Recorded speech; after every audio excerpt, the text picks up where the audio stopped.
Bom dia, né? Vamos dar início aqui ao nosso trabalho da disciplina de economia, o trabalho da segunda unidade, e o tema do meu grupo foi economia de dados. O trabalho é composto dos seguintes membros, e esses membros estão listados de acordo com a sua ordem de apresentação. Ou seja, primeiro eu, Brendo Gomes, e seguidamente os demais membros. Vamos lá. Aqui tem um pequeno sumário sobre o que a gente irá abordar nesse nosso trabalho. Primeiro vamos começar com a contextualização, né, sobre o que de fato é a economia de dados. Também a gente vai abordar seu contexto histórico, o funcionamento e a regulamentação no mercado desses dados.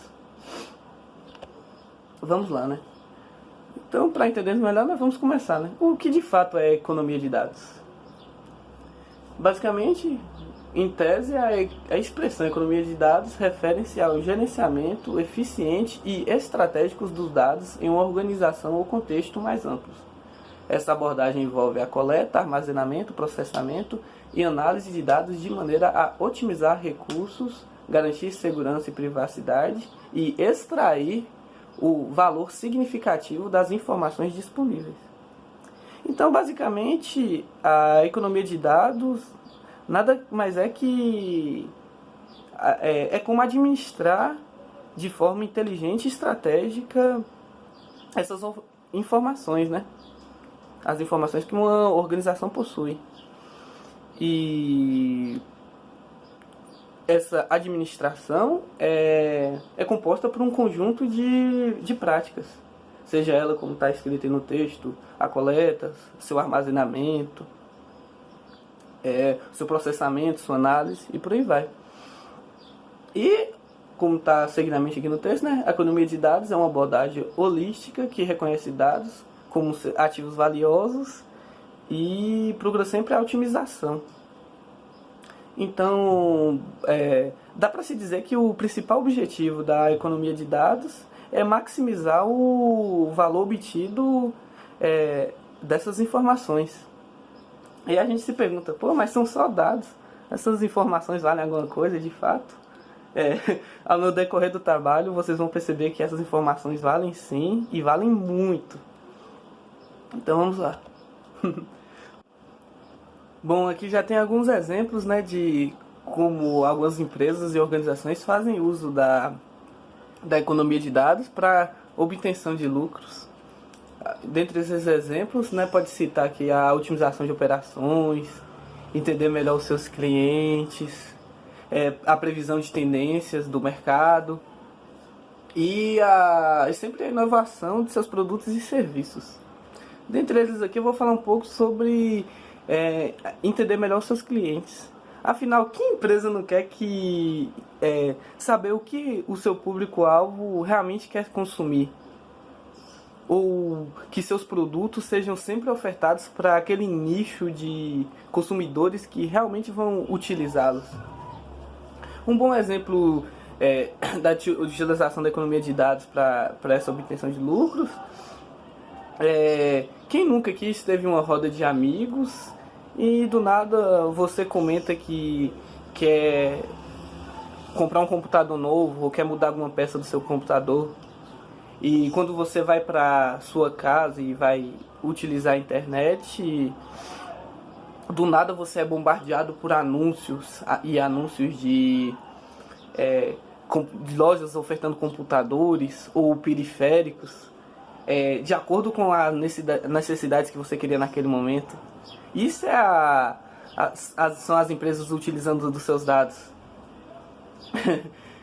E aqui tem uma foto aqui mostrando esses dados igual a ouro, que basicamente é isso que eu quero dizer. Dá pra se dizer que hoje em dia os dados são os novos diamantes.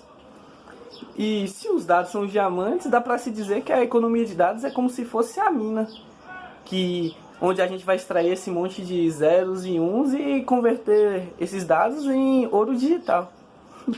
E para entendermos melhor isso, vamos seguir o contexto histórico, para entendermos de onde isso começou. Dando início à apresentação aqui, eu e Marcelo estaremos dando início à apresentação, trazendo aqui o nosso tópico, que é contexto histórico da economia de dados. E para dar iniciativa à apresentação deste trabalho, estaremos aqui trazendo essa contextualização. Então, a economia de dados, ela surge no contexto da rápida digitalização e do avanço da tecnologia da informação nas últimas décadas ali do século XX, início do século XXI, e com o aumento da capacidade de armazenamento, processamento e transmissão de dados, houve uma possibilidade ali que foi a coleta e análise massiva de informações que deu origem a um novo paradigma econômico.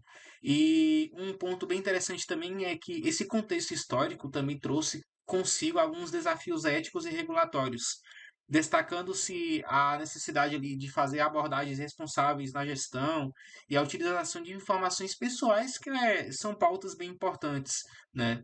E a interação entre inovação tecnológica e governança, ela se tornou uma característica distintiva nesse cenário, porque ela moldou a maneira como a sociedade lidava e lida até hoje, né, com a crescente importância da economia de dados.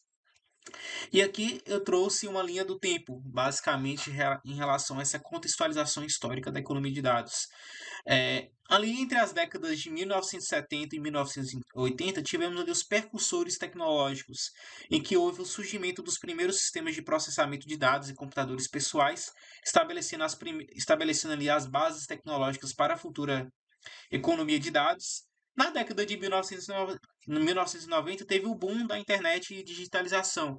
Com a popularização da internet na década de 1980, ocorreu uma explosão no volume de dados gerados, né? Muitas pessoas ali inserindo seus dados, acessando os respectivos sistemas. E já nos anos 2000, houve o surgimento de grandes plataformas de dados. Cara, isso aqui é fundamental porque está muito atrelado com a economia de dados, que foi o surgimento de empresas como a Google, o Facebook e a Amazon que se destacaram, transformando a coleta de dados em uma escala massiva, que foi um dos pontos que eu citei anteriormente, né? E aqui entre os modelos de negócios baseados em publicidades personalizadas e etc. E por último, ali na década de 2010 até os tempos atuais, a gente vem enfrentando desafios éticos e regulatórios. Com a crescente exponencial ali da economia de dados, né, ele vem acompanhado por preocupações éticas e impulsionando esforços regulatórios para proteger a privacidade e a transparência na utilização de dados. Então, e são quatro linhas do tempo que eu anexei aqui na contextualização que são fundamentais para que todos possam ter um entendimento embasado e completo. E agora, Marcelo, ele vai dar continuidade aqui à apresentação. Pode ir, Marcelão. Em resumo, o contexto histórico da economia de dados é marcado por uma progressão contínua, desde as décadas de 80 e 90, quando os avanços tecnológicos fundamentais forneceram as ferramentas necessárias para a coleta e a manipulação de dados em grande escala. Ao longo dos anos 2000, a disseminação da internet e o surgimento de gigantes tecnológicos deram origem a um novo paradigma econômico, onde dados se transformaram em estratégias ativas, impulsionando inovações em diversos setores. Agora, né, nos encontramos em uma encruzilhada, onde a busca pela inovação e eficiência precisa ser equilibrada com a proteção da consideração ética na utilização de dados. Este contexto histórico revela não apenas um aspecto econômico, mas uma transformação. Show de bola. Então, isso aqui é basicamente a contextualização histórica da economia de dados que trouxemos aqui como parte introdutória da apresentação e posteriormente agora estará sendo realizada a continuidade da apresentação aqui com os nossos colegas. Valeu, tchau, tchau. Falando um pouco, né, sobre o contexto histórico da economia de dados, né? Para onde iremos? Até onde irá a economia de dados? Se paramos para pensar assim, né, do seu ponto de início, que foi do seu surgimento entre os anos 1980 e 1990, como Sóstenes nos falou, até os dias atuais, que é 2023, não se passou tanto tempo assim. E eu creio que o seu boom se deve a partir dos anos 2000, que foi com o surgimento da internet e das gigantes tecnológicas. Que foi onde o mundo começou a ficar inteiramente interligado pela internet. Dá para se dizer que uma coisa era a economia antes da internet, uma coisa é a economia pós-internet. E a economia de dados, desde essa época, né, continuar a se aprimorar à medida que as novas tecnologias emergiram. E dá para se dizer que ainda tem muito que melhorar. Para ilustrar melhor isso, eu trouxe alguns dados aqui. No gráfico feito aqui pelo Banco Mundial, mostra aproximadamente a conta da população mundial feita no ano 2021, que é aproximadamente quase 8 bilhões de pessoas. E uns dados aqui obtidos pela UIT, que é a União Internacional de Telecomunicações, de 2022, que aponta que de 2022 a 2023, cerca de 100 milhões de pessoas começaram a ter acesso à internet. E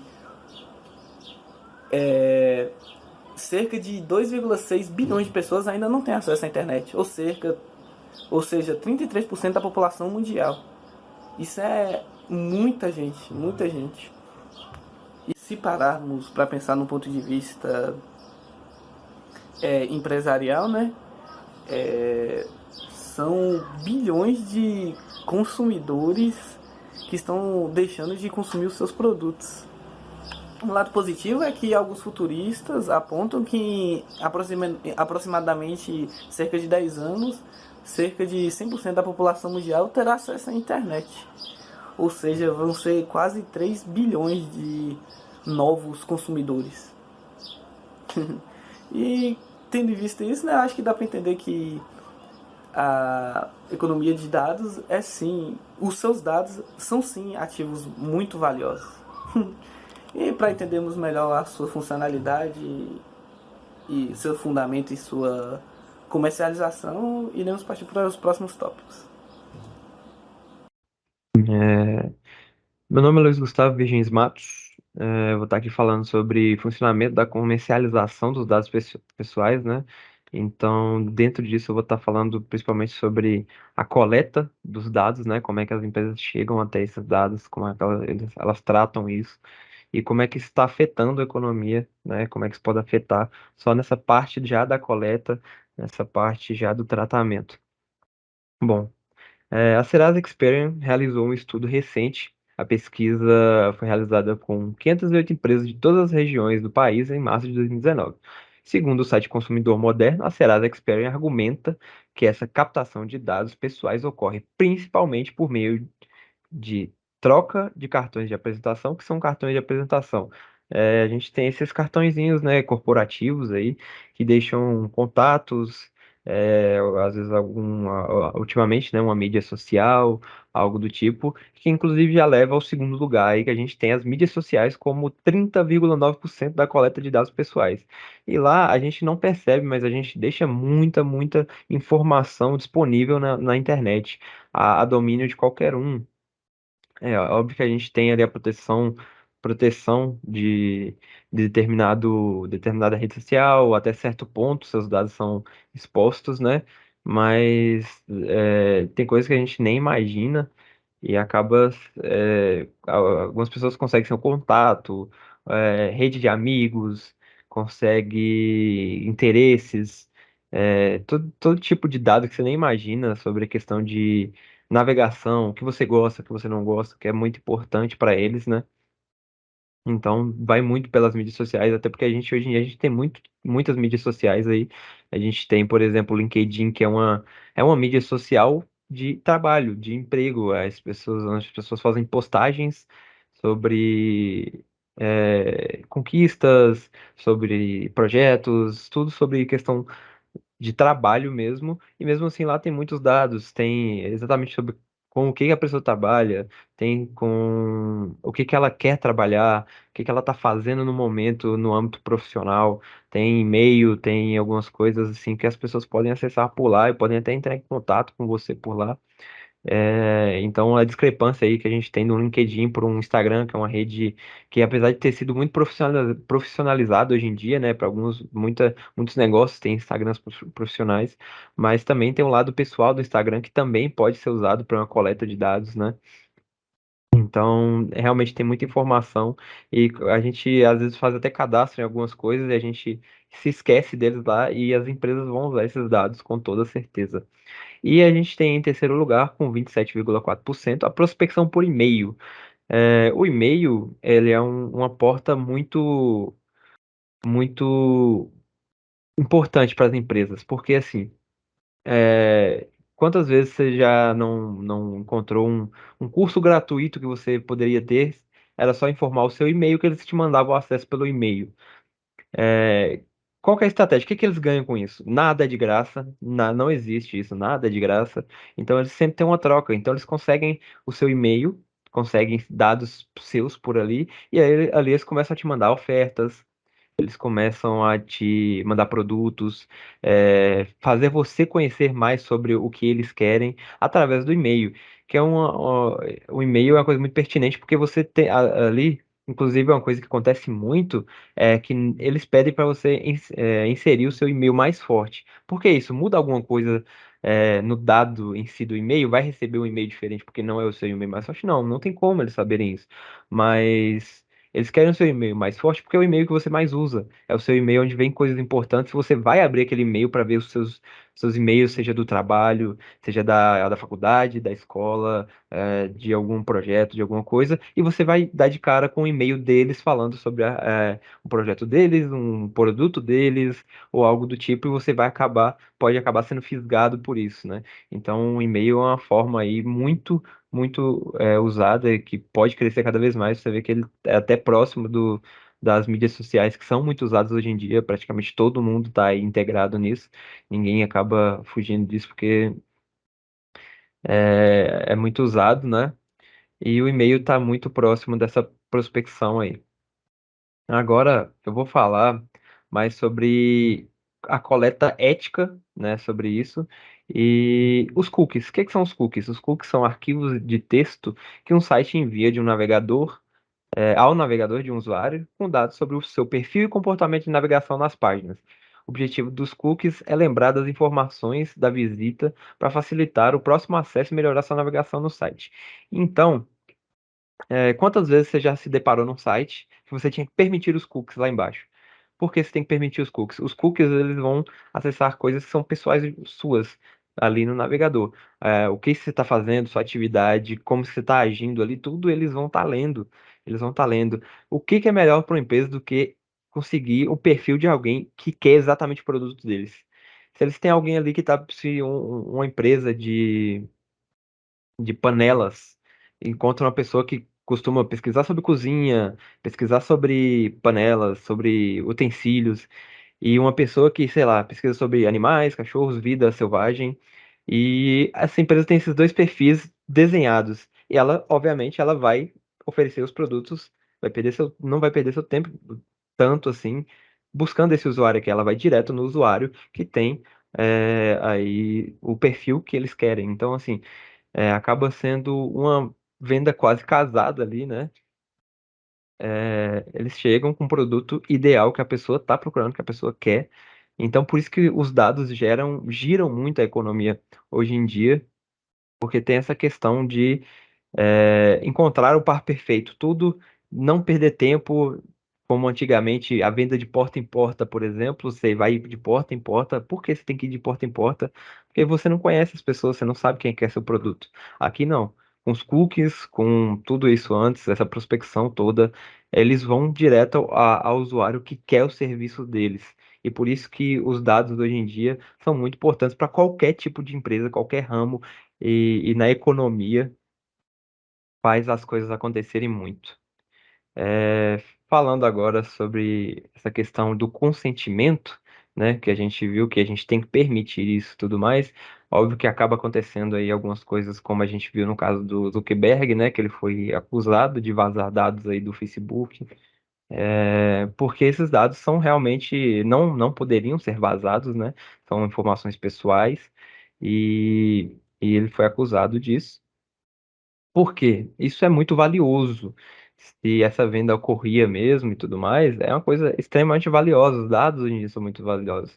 Então, por isso, a nossa legislação se adaptou a isso, criando a LGPD, né, que eu não vou entrar muito no mérito, só queria citar ela aqui, e vazamentos e ataques cibernéticos, coisas que acontecem muito. Hoje em dia, o ramo da segurança, ela é muito cotado, salários astronômicos por conta dessa valiosidade dos dados. Então, se um dado vale tanto assim, ele com certeza vai ser um ponto muito importante aí para a economia. Essa é a minha apresentação. Agradeço aí. Até mais.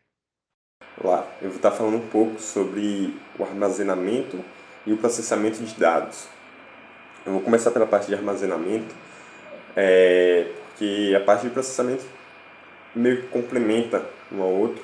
Então, o armazenamento de dados ele é uma fase crítica no ciclo de comercialização de informações.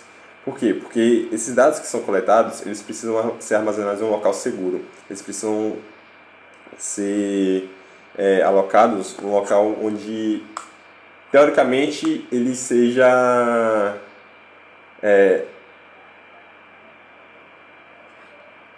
impossível de se invadir. Eu digo teoricamente porque quando se trata de internet, de questão de segurança de dados, nada é meio que impossível.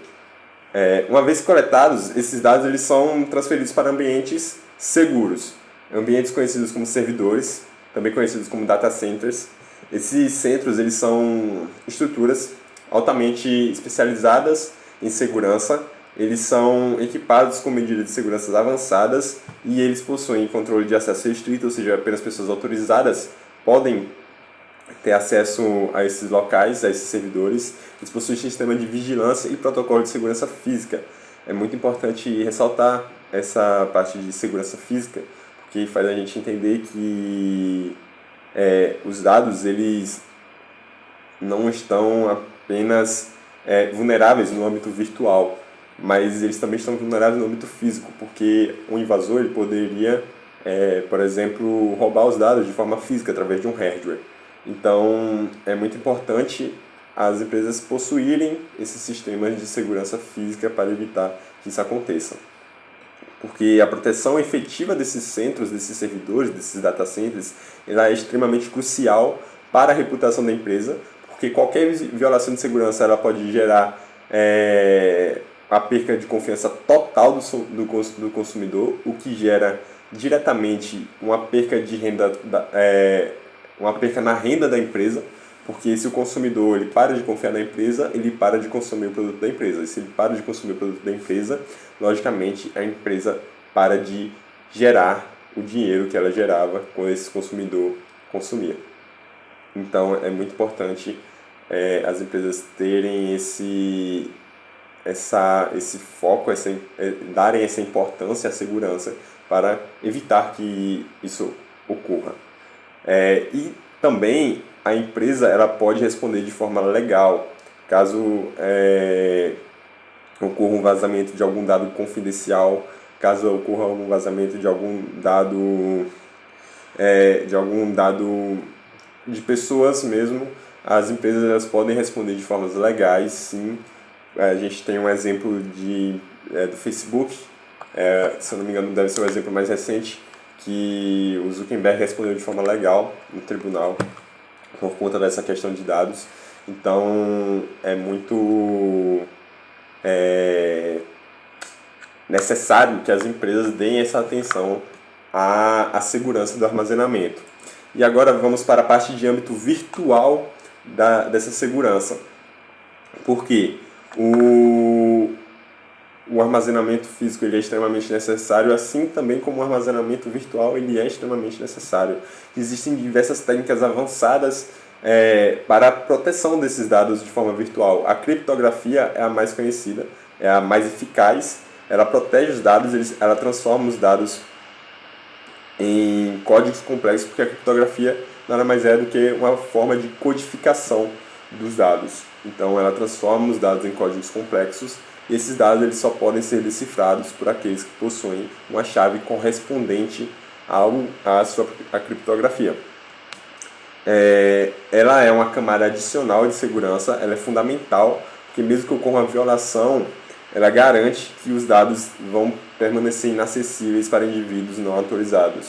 Novamente eu trago teoricamente, porque com o avançar da tecnologia, as medidas de segurança avançam, porém as medidas de burlar essa segurança também avançam. Então, claro que existem meios de burlar essa segurança que hackers adotam para conseguir quebrar essas camadas de criptografia, porém é o método mais efetivo existente na nossa tecnologia atual e é um método que sim funciona.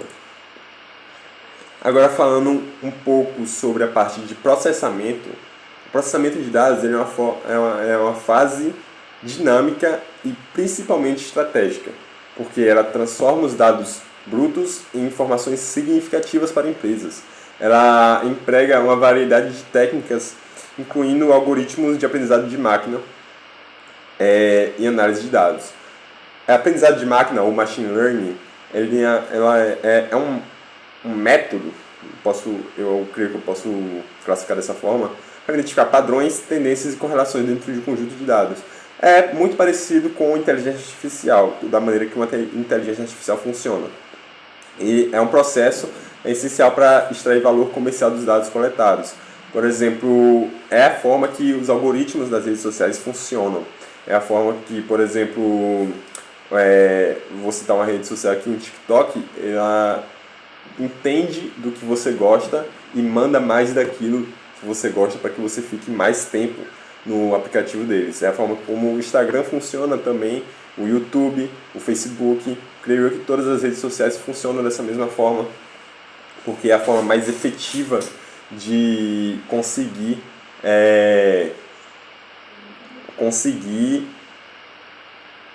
as informações necessárias para prender o público em seu aplicativo. Então,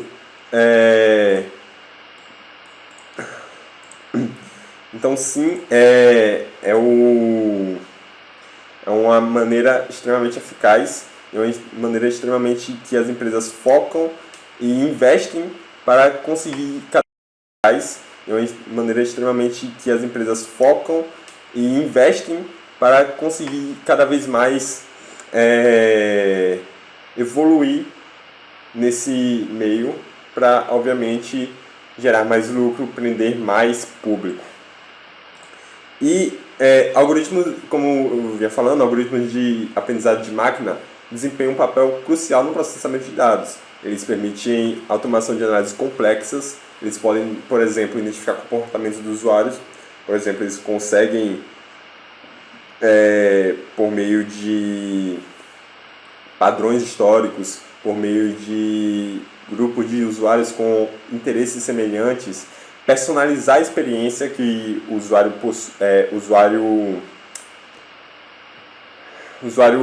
recebe. Através dessas análises, ela personaliza a experiência para ser uma experiência mais agradável ao usuário, uma experiência que vai despertar ali o desejo dele querer mais desse aplicativo. Por exemplo, como eu falei anteriormente, se você está no TikTok e você gosta de um vídeo, ele vai te mandar mais daquele vídeo. Se você não gosta, ele vai te mandar menos daquilo. E aí, ao decorrer que você vai usando o aplicativo, o algoritmo ele vai entendendo o seu gosto através da técnica de aprendizado de máquina, machine learning. E ao decorrer que ele vai aprendendo o seu gosto, ele vai te mandando aquilo que você gosta para que você tenha uma experiência melhor, claro, mas para que você também fique por mais tempo no aplicativo e gere mais receita para a empresa. E isso é uma das principais razões porque as empresas investem significativamente em tecnologia de processamento de dados. Porém, isso gera alguns problemas éticos. Isso gera algumas preocupações. Dentre isso, já diversas preocupações, né, na verdade. Porém, as principais preocupações que são geradas por causa desses algoritmos, a primeira e a mais escancarada é a questão da privacidade, porque os algoritmos eles têm se aprimorado tanto que as pessoas têm que começar a questionar se realmente a privacidade existe para esses aplicativos. Por exemplo, quem nunca se perguntou se o celular estava te ouvindo quando você fala algo e aquilo aparece no seu Google para você comprar. Mas na verdade não é que o celular está te ouvindo, é que é o algoritmo trabalhando da melhor forma que ele foi feito para trabalhar, através de, como eu falei anteriormente, através de grupos de interesses semelhantes, através de pessoas com mesmos interesses. Ele trabalha de uma forma que ele consegue entender o que você quer, o que você está precisando no momento, e ali ele te manda, e ele trabalha de uma forma tão boa, tão efetiva, que parece que ele está te escutando, mas ele não está te escutando literalmente. É apenas ele trabalhando da forma que ele foi criado para trabalhar. Porém, isso não nega o fato de que as empresas possuem informações que ferem muitas vezes a privacidade. Às vezes, isso está até mesmo nos termos de uso do aplicativo, mas muitas pessoas não leem os termos de uso, e dentro dos termos de uso está incluso lá que as empresas podem ter acesso a dados sensíveis, e elas têm esse acesso e elas usam desses dados para poder te prender mais no aplicativo, para poder vender mais do produto deles. Os usos são diversos. E também outra preocupação ética que gera a partir desse algoritmo é a bipolarização do pensamento humano, porque o algoritmo, como ele entende do que você gosta, ele te manda mais aquilo que você gosta. Então você vai se reafirmando que aquilo que você gosta é bom e aquilo que você não gosta é ruim, porque você acha que todos pensam como você. Mas na verdade o que o algoritmo está fazendo é te colocando numa bolha social, num grupo de interesse, e nesse grupo de interesse que você está, você não tem contato com outros grupos de interesse. Então, você acaba reafirmando muito esse pensamento, o que faz com que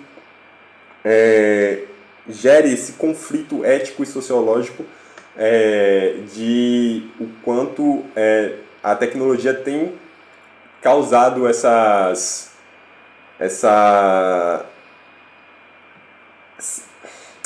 efeitos em nós. O desafio é exatamente encontrar esse equilíbrio que permita a inovação e, obviamente, a evolução da tecnologia, a personalização da experiência do usuário, porém sem comprometer a privacidade e a confiança do usuário. É exatamente esse desafio que as empresas acabam enfrentando, porque isso é cobrado delas. Então é necessário para que elas continuem tendo a confiança do usuário, para que elas continuem tendo que o usuário continue utilizando o produto delas, elas cumpram isso. Então é esse o desafio atual que a gente se encontra na questão de processamento de dados. E é isso. Boa noite. A gente ficou com o título, a gente ficou com a parte de regularização de dados no Brasil e no mundo. E eu vou começar aqui com a introdução até o tópico 4 e o Caio vai concluir. Sobre a contextualização da Lei de Proteção de Dados, tem o GDPR, que é referente à União Europeia, o LGPD, referente ao Brasil, CCPA, Estados Unidos. Mais especificamente Califórnia, né?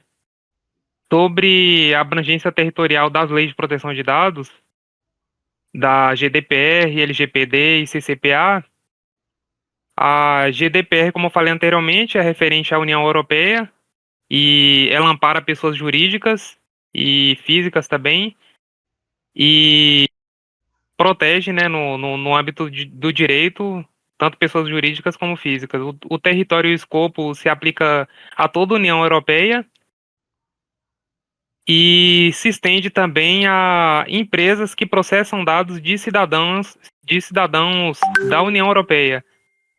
A LGPD, a Lei Geral de Proteção de Dados, é referente ao Brasil, também se aplica a pessoas físicas e jurídicas e trata os dados do território brasileiro, né? E dados de brasileiros também tratados por empresas gringas no território e escopo.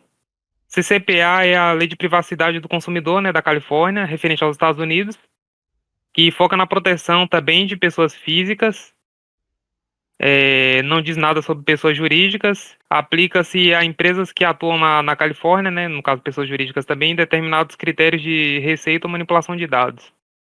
As diferenças entre elas é que, enquanto a GDPR tem uma abrangência internacional, a LGPD se concentra exclusivamente no território brasileiro e reflete as diferentes escalas de legislação. A GDPR e a CCPA, GDPR é mais amplo, porque a aplicação é global, abarcando os dados de cidadãos europeus, mesmo sendo processados por empresas não necessariamente europeias. E o CCPA está centrado na proteção dos residentes da Califórnia. Quanto ao LGPD e o CCPA, ambas as leis compartilham a característica de focar na proteção de dados de residentes específicos, né, enquanto a LGPD ela é nacional, ao passo que a CCPA é estadual, né, referente ao estado da Califórnia apenas. Sobre a competência regulamentar, né, e das leis de proteção de dados, GDPR, LGPD e CCPA, GDPR, as autoridades supervisoras independentes de cada país da União Europeia são responsáveis pela fiscalização e aplicação das normas. Enquanto que na LGPD, né, do Brasil, a competência regulamentar é atribuída à Agência Nacional de Proteção de Dados, né, a ANPD, e a competência regulamentar fiscalizatória para garantir a conformidade com a legislação de proteção de dados no Brasil. A CCPA, Lei de Privacidade do Consumidor da Califórnia dos Estados Unidos, o Procurador-Geral da Califórnia, do Estado da Califórnia, é o responsável pela execução e a regulamentação, né, a fiscalização. Sobre a análise comparativa, né, dos Estados Unidos para o Brasil, nos Estados Unidos a competência regulamentar é dividida, como muitas coisas lá, né, as leis também. Então tem uma regulamentação específica para cada região, né? No caso da CCPA é referente só ao estado da Califórnia mesmo. E a criação da ANPD pela LGPD, né? A ANPD é o órgão que reforça a centralização e a autoridade regulamentar no Brasil, que difere da abordagem que é mais centralizada dos Estados Unidos, já que lá cada estado segue uma legislação específica. Sobre as penalidades e fiscalização, a GDPR prevê algumas multas, né, em caso de violações, podendo chegar a 20 milhões de euros ou 4% da receita global anual da empresa, né, que descumpriu, optando por um valor mais elevado. A fiscalização, né, as autoridades supervisoras de cada país da União Europeia são responsáveis individualmente mesmo pela fiscalização e aplicação das penalidades.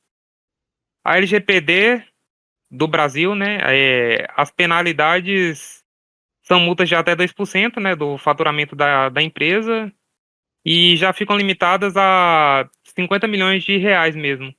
A ANPD tem autoridade de impor sanções também.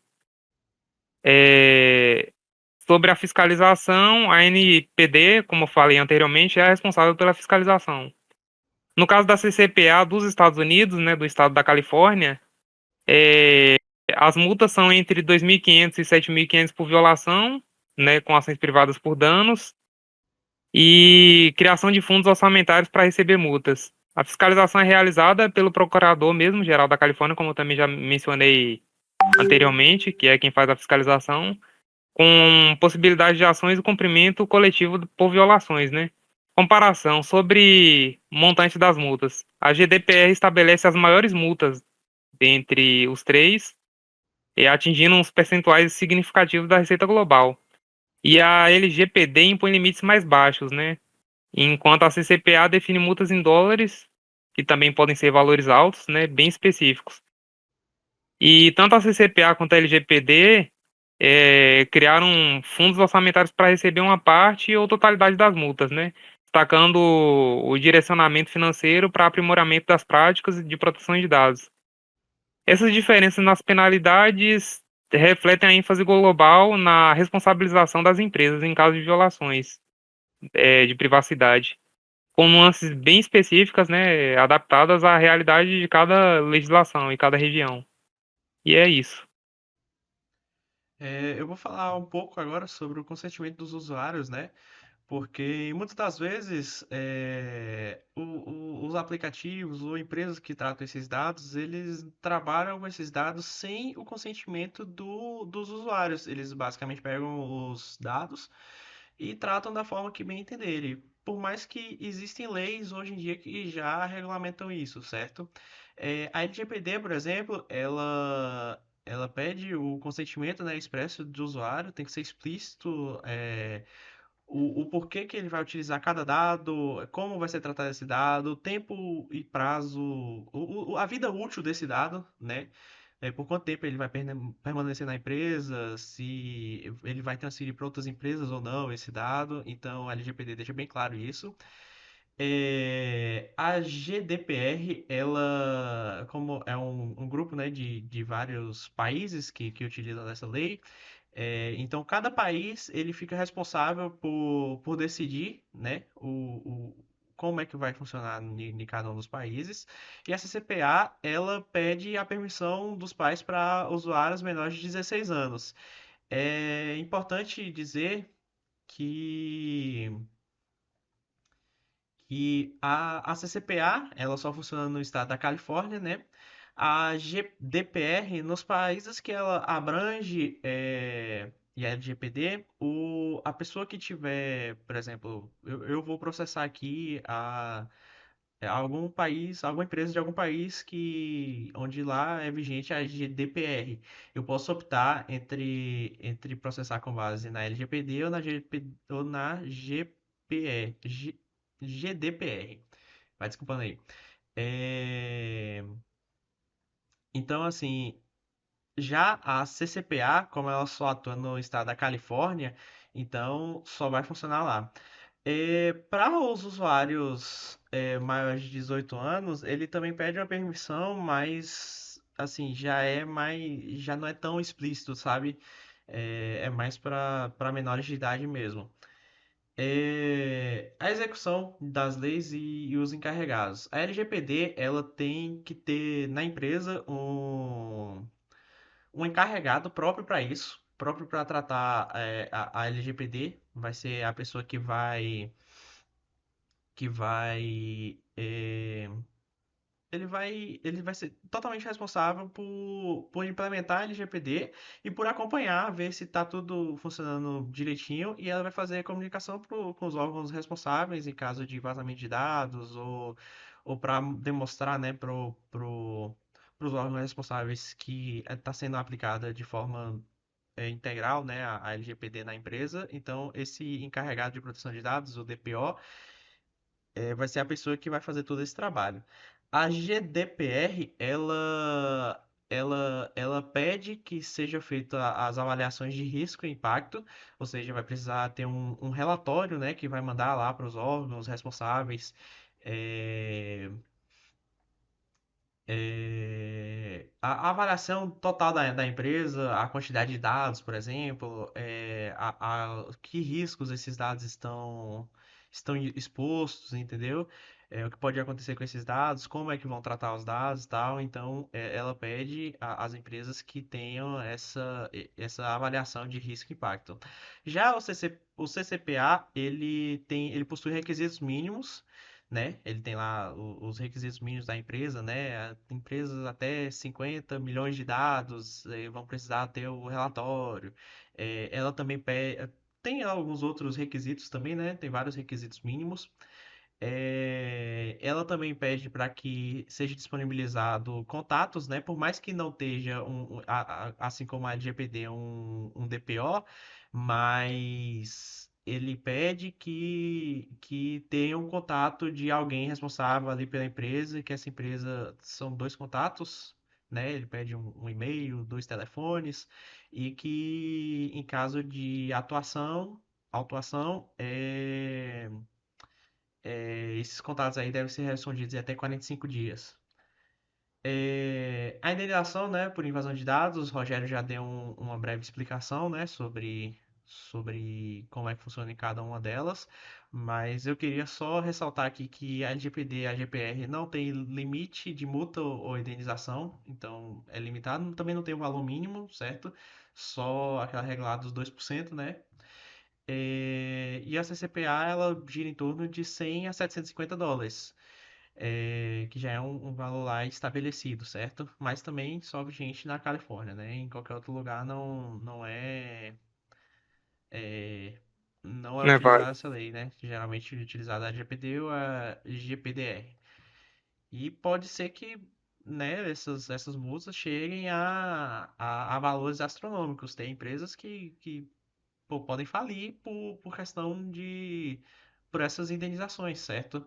Então, aí que entra o aspecto econômico nas empresas, onde deve se avaliar o risco, né, por trabalhar com esses dados de forma lícita ou ilícita, né?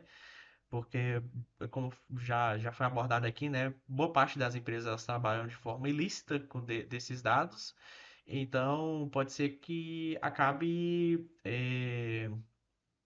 tendo um prejuízo financeiro enorme, né, nas empresas por conta disso, e muitas delas podem vir a falir, né? É, Então, é basicamente isso.